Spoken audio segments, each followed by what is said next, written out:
Asnawi Mangku Alam ini seperti tanda kutip the golden boy, anak emasnya Sintayong. Sintayong harus berani menyingkirkan perasaan dia, kesukaannya terhadap Asnawi untuk kebutuhan strategi tim ke depan. Terciptanya gol kedua juga tidak lepas dari kontribusi Asnawi Mangku Alam. Dia out of position yang kemudian menciptakan ruang atau keraguan bagi temannya yang mengawal lini pertahanan Indonesia, yaitu Matt Higgins. Asnawi Mangku Alam ini sangat mengganggu keseimbangan tim pada saat bertahan. Jadi Sintayong harus ingat betul bahwa pertandingan demi pertandingan di kualifikasi Piala Dunia inti tidak boleh dianggap sebagai permainan ataupun tempat bereksperimen.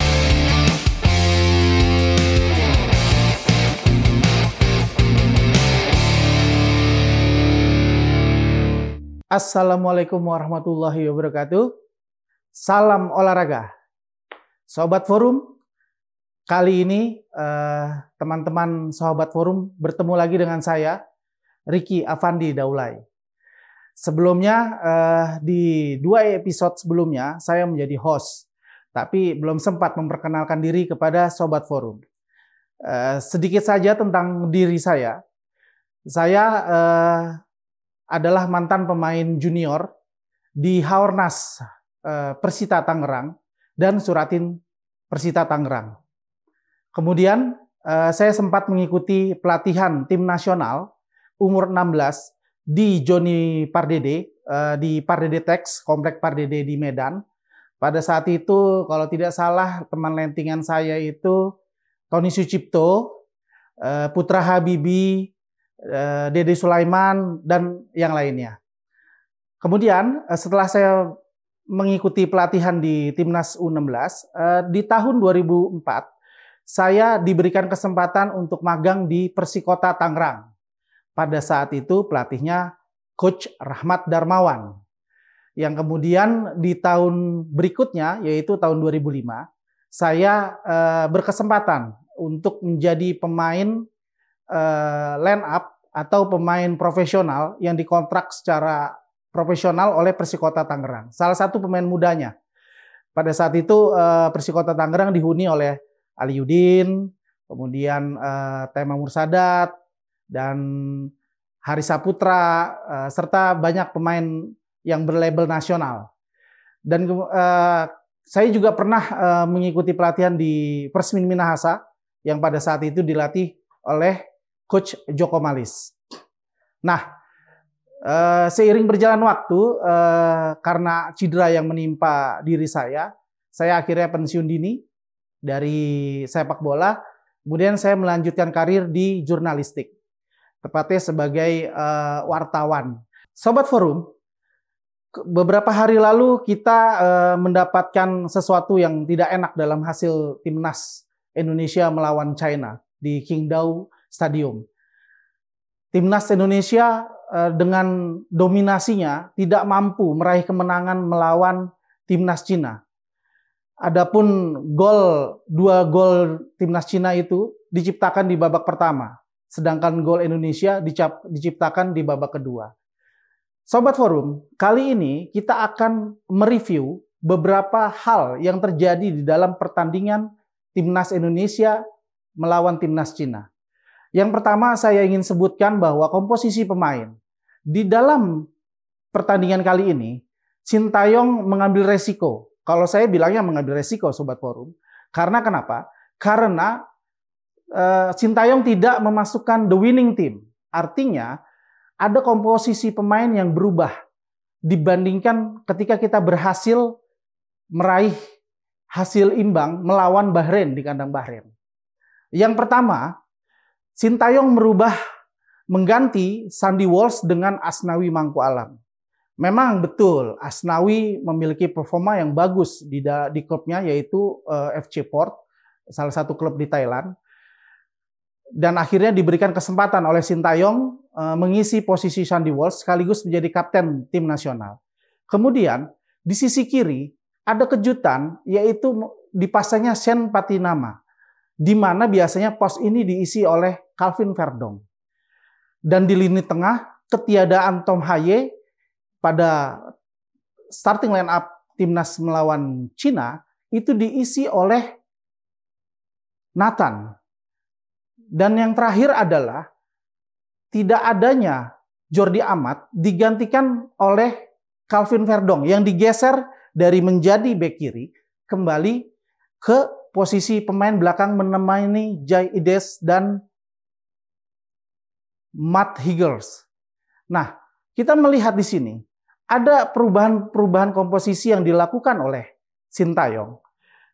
Dan menurut analisa tim kreatif kami dari Libero, itu memunculkan sesuatu yang tidak seperti permainan timnas pada umumnya.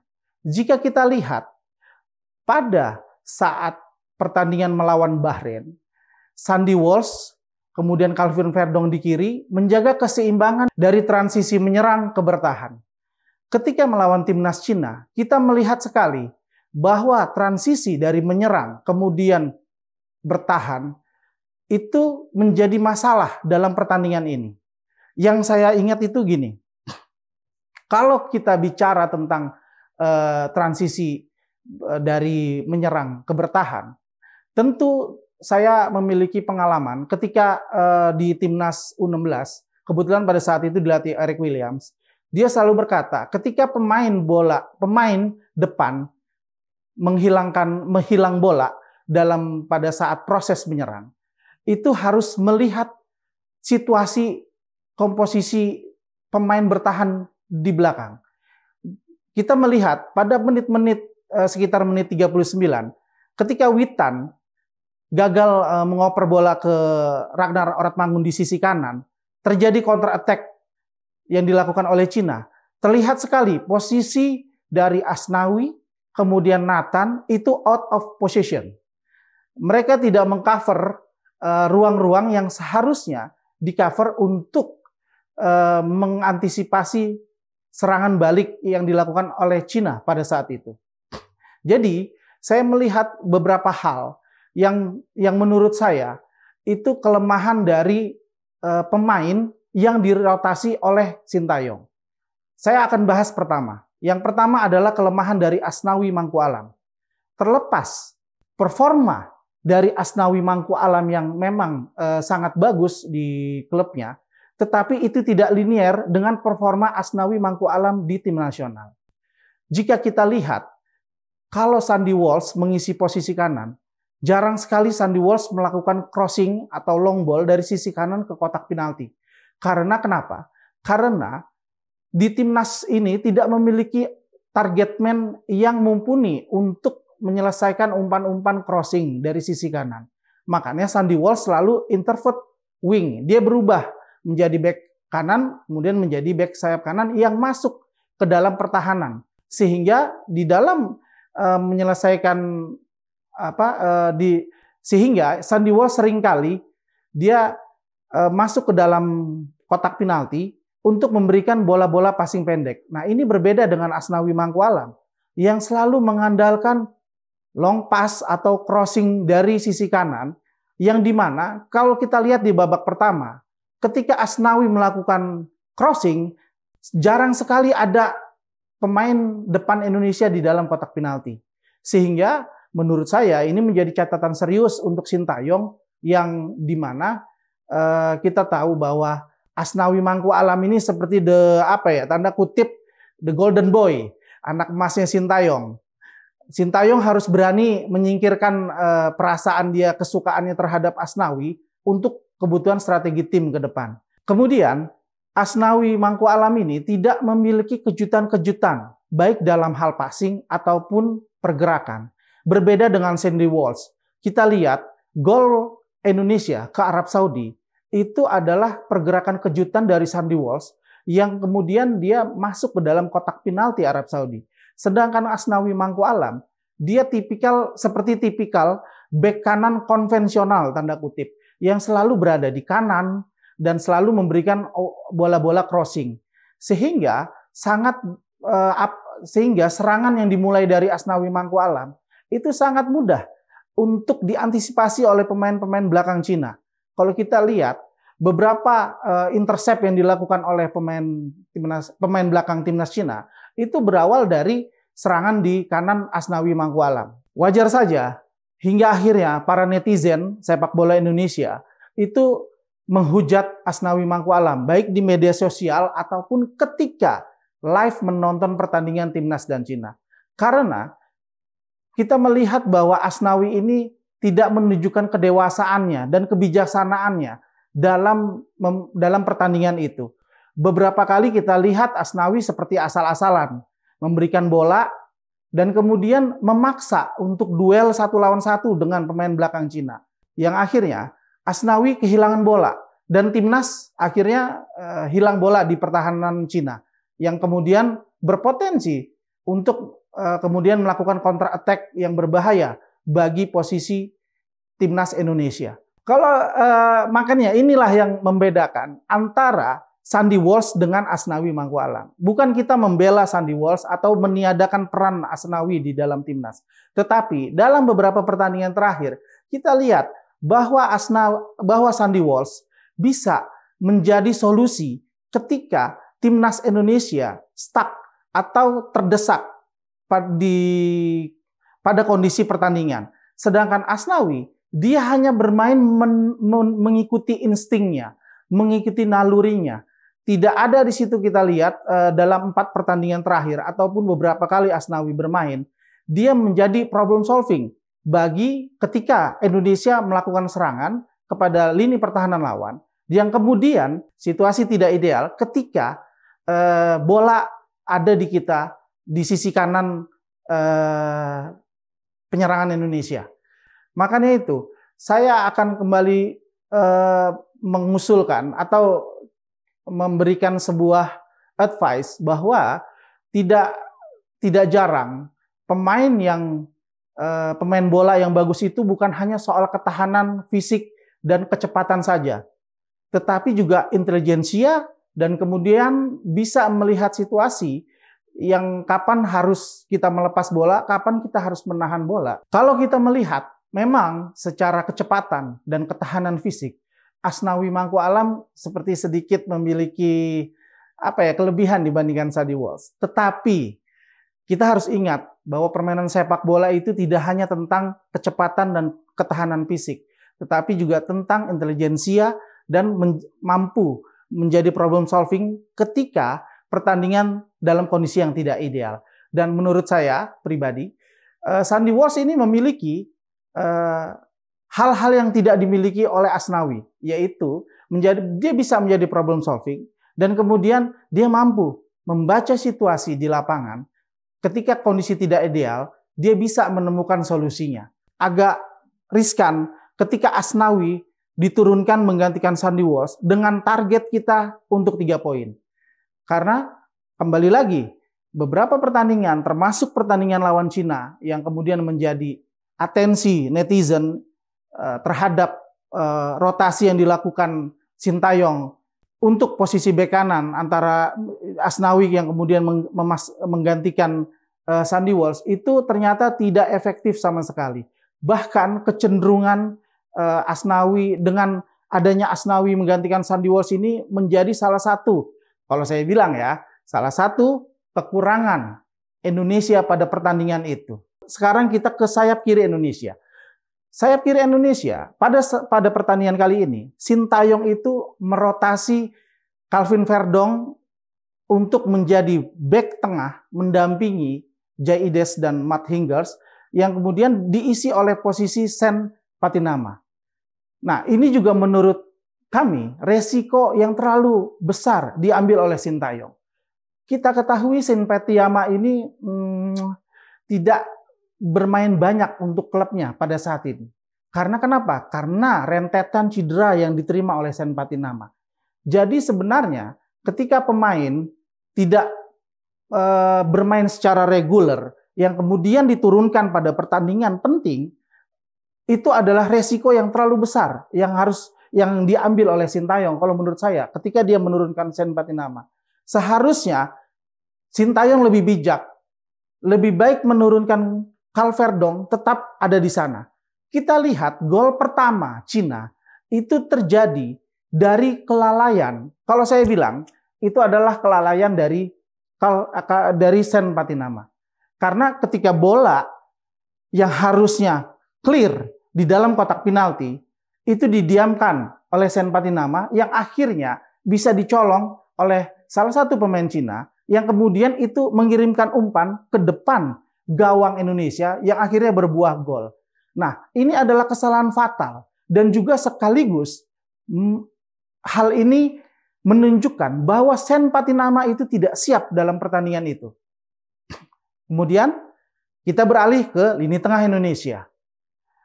Ada Nathan dan Ivan Jenner yang sebenarnya sudah diuji pada pertandingan Australia yang memang kita tahu pada saat itu bagus sekali permainan mereka berdua.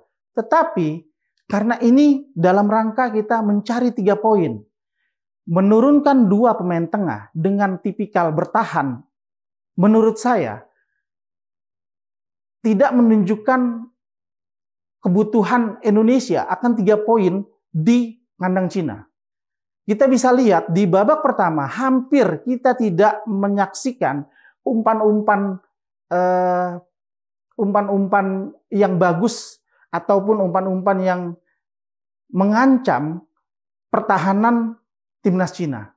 Itu berbeda ketika Tom Hye masuk di babak kedua. Pada pertandingan timnas lawan Cina, Nathan yang menggantikan Tom Hye itu seperti tidak maksimal dalam permainannya. Dan kalau kita ingat bahwa Nathan ini memang dia bermain di tim Swansea Liga Inggris ya, Liga Championship, divisi keduanya, kasta kedua dari Liga Inggris. Tetapi beberapa pertandingan Nathan ini tidak bermain. Nah, kembali seperti yang tadi saya katakan bahwa ketika pemain bola tidak bermain reguler, itu akan mempengaruhi penampilannya pada saat pertandingan-pertandingan krusial. Nah, ini juga menjadi catatan untuk Sintayong ketika dia menurunkan Nathan yang tidak bermain reguler untuk menggantikan posisi Tom Hye. Menurut saya, ini bukan keputusan yang bijak. Karena kenapa? Karena dengan tidak bermainnya Tom Hye dan digantikan dengan Nathan, banyak sekali momentum-momentum yang seharusnya itu bisa menghasilkan ancaman serius di pertahanan Cina, itu tidak terjadi. Nah, ini adalah salah satu catatan, padahal kita tahu lini tengah adalah jantung dari permainan sepak bola. Nah, setelah Nathan, kita melihat posisi Calvin Verdong. Nah, ini agak menurut saya, ini agak ngaco kalau menurut saya ya. Karena Calvin Verdong ini adalah bek kiri. Tetapi pada pertandingan lawan timnas Cina, Calvin Verdong itu ditaruh di posisi stopper yang ada di barisan bek atau pemain bertahan Indonesia. Dengan postur yang tidak ideal dan kemudian bukan tempat bermainnya, itu memunculkan sebuah kekakuan atau keraguan Calvin Verdong. Walaupun dia bermain bagus dalam pertandingan itu. Tetapi menurut saya kita bisa melihat beberapa kali counter attack dari Cina itu akibat tidak konsistennya posisi Calvin Verdong ketika dia bertahan. Kekakuan Calvin Verdong dalam mengisi pemain bertahan kita bisa lihat dari gol kedua timnas Cina. Kita lihat ketika Calvin Verdong maju dan kemudian memberikan passing kepada Orat Mangun, dan ternyata Orat Mangun gagal menguasai bola sehingga bisa diambil oleh pemain Cina, dan kemudian Cina melakukan counter attack dari sisi kiri pertahanan Indonesia. Kita lihat begitu besar jurang keseimbangan antar pemain. Kita bisa lihat bahwa ada space yang cukup jauh antara Jaides dengan Matt Higgles yang kemudian diperparah oleh posisi Asnawi Mangkualam. Nah, ini gini, Sobat Forum. Saya ini dulu juga pemain bertahan, awal yang memulai karir sepak bola. Jadi kita diajari, ketika kita menyerang dari sisi kiri, seorang pemain sayap kanan ataupun bek sayap kanan, itu biasanya dia harus masuk ke tengah. Dia menjaga jarak dengan pemain belakang terakhir yang pada saat pertandingan itu tentu dihuni oleh Matt Higgles. Nah, kalau kita lihat video ulangannya, itu jarak antara Asnawi dengan Matt Higgins itu sangat jauh. Sehingga kita bisa lihat ada keraguan dari Matt Higgins untuk langsung menempel striker Cina, atau dia menjaga di antara, menjaga ruang supaya tidak mengantisipasi bola-bola yang tidak diduga. Yang akhirnya itu malah memunculkan keuntungan untuk timnas Cina. Yang ketika dengan sekali passing dari sisi pertahanan Indonesia, akhirnya Jai Ides pun sudah out of position, kemudian Matt Higgins juga jauh dari jangkauan untuk mengintercept bola tersebut, sehingga terciptalah gol kedua Indonesia. Terciptanya gol kedua juga tidak lepas dari kontribusi Asnawi Mangku Alam yang dia out of position, yang kemudian menciptakan ruang atau keraguan bagi temannya yang mengawal lini pertahanan Indonesia, yaitu Matt Higgins. Kalau kita bisa lihat bahwa memang performa Asnawi Mangku Alam ini sangat mengganggu keseimbangan tim pada saat bertahan. Jadi memang ada sebuah anomali yang dipraktekkan oleh Sintayong dalam komposisi pemain pada saat melawan timnas Cina. Seorang Asnawi yang kemudian menjadi sebuah faktor X yang justru merugikan timnas Indonesia. Kita lihat di lini depan Indonesia pun tidak mampu berbuat banyak ketika melawan timnas Cina. Kita tidak melihat Rafael Strauch dan kemudian Orat Mangun dan Witan Sulaiman seperti pada pertandingan sebelumnya yang mengacak-ngacak lini pertahanan lawan. Nah, ini juga menurut saya adalah sebuah kesalahan Sintayong yang tidak memasukkan Tom Haye dari menit awal, sehingga tidak ada lagi umpan-umpan yang berpotensi mengancam pertahanan lawan yang dilakukan oleh lini tengah Indonesia. Kita lihat Ivan Jenner dengan Nathan hanya membagikan bola, mendistribusikan bola secara normatif saja, tetapi tidak menjadi ancaman dari pertahanan timnas Cina. Dan yang menjadi yang paling heran, yang mengherankan kami, Sobat Forum, dan mungkin teman-teman Sobat Forum juga ikut heran, dari 90 menit jalannya pertandingan dan 5 pergantian pemain, tidak ada satupun Sintayong memasukkan pemain depan murni. Padahal di bench itu ada Dimas Derajat, ada Ramadan Sananta, dan ada Hoki Caraka. Yang kalau menurut saya, mereka bisa menjadi problem solving. Mungkin ketika mereka dimasukkan tidak mencetak gol, tetapi minimal tanda kutip mereka bisa menjadi pengganggu bagi lini pertahanan Cina. Apalagi mereka punya postur-postur yang menurut saya sangat-sangat bagus. Nah, ini juga menjadi sebuah pertanyaan bagi para netizen. Kenapa tidak ada pemain depan yang dimasukkan ke 5 pemain pengganti itu, ya kita tahu malah Pratama Arhan, Rizky Ridho, yang notabene agak sulit membayangkan mereka menjadi striker untuk mengganggu pertahanan timnas Cina, karena posisi mereka adalah pemain belakang gitu loh. Jadi ini menurut saya kembali lagi kita menemukan paradoks dalam strategi Sintayong dalam pertandingan timnas Cina dan melawan Indonesia. Sehingga menurut saya, apakah ini keputusan panik dari Sintayong yang akhirnya karena mungkin saking paniknya Sintayong itu lupa bahwa ada 3 striker yang menjadi target man di klub mereka bermain tidak dimasukkan untuk mempertajam lini depan Indonesia ketika pada posisi kita ketinggalan. Nah, kalau saya melihat bahwa ada keputusan panik yang dilakukan Sintayong ketika melakukan pergantian pemain, termasuk salah satunya juga memasukkan Marcelino di awal babak kedua. Kita tahu performa Marcelino itu tidak dalam kondisi yang baik-baik saja dalam 4 pertandingan kualifikasi Piala Dunia ini. Tetapi terkesan dipaksakan. Terkesan tidak ada jalan keluar. Padahal di bench itu yang tadi saya bilang, kita tahu bahwa ada 3 striker murni. Yang kemudian kalau misalnya dia memasukkan salah satunya, misalnya Dimas Derajat atau Hoki Caraka atau Ramadan Sananta, dia bisa menggeser Orat Mangun dengan Rafael Struijk.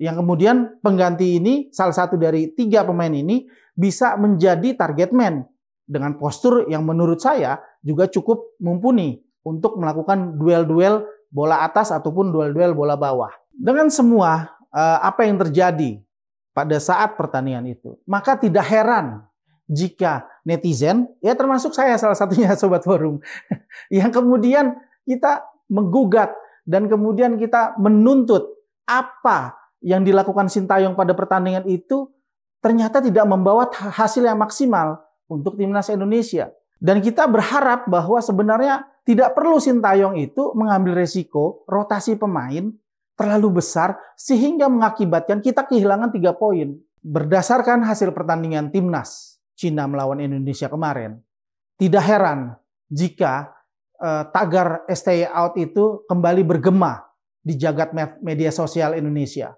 Karena kita melihat bahwa resiko yang diambil Sintayong itu kemudian menjadi trigger atau menjadi pemicu bagi netizen atau masyarakat Indonesia untuk mengkritisi apa yang Sintayong lakukan pada pertandingan melawan timnas Cina yang menurut kita itu adalah pertandingan yang sangat menentukan dan sangat membuka peluang untuk Indonesia lolos ke Piala Dunia pertama kalinya. Jadi Sintayong harus ingat betul bahwa pertandingan demi pertandingan di kualifikasi Piala Dunia ini tidak boleh dianggap sebagai permainan ataupun tempat bereksperimen.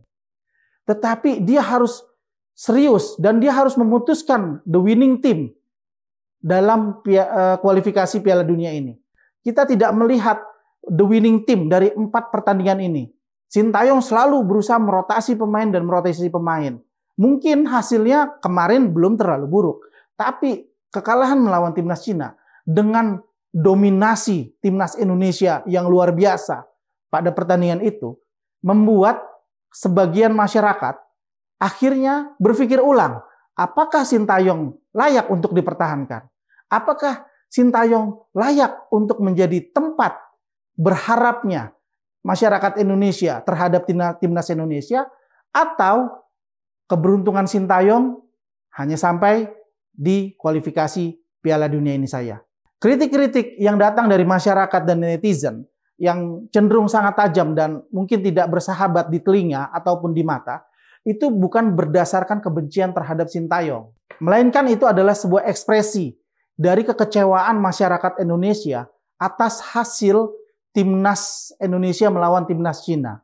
Kita tahu bahwa masyarakat Indonesia ini sangat mencintai timnas Indonesia dan memiliki ekspektasi atau harapan yang sangat luar biasa dengan timnas Indonesia. Jadi sekali lagi, kritik yang dilakukan oleh masyarakat dan netizen itu bukan kritik subjektif, tapi sebuah ekspresi kekecewaan bagi hasil dari pertandingan timnas Indonesia melawan timnas Cina kemarin. Saya peringatkan mewakili netizen dan masyarakat Indonesia, Sintayong pada pertandingan selanjutnya jangan bereksperimen lagi. Karena masyarakat Indonesia membutuhkan 3 poin untuk memastikan peluang Indonesia menuju Piala Dunia. Terima kasih Sobat Forum, salam olahraga.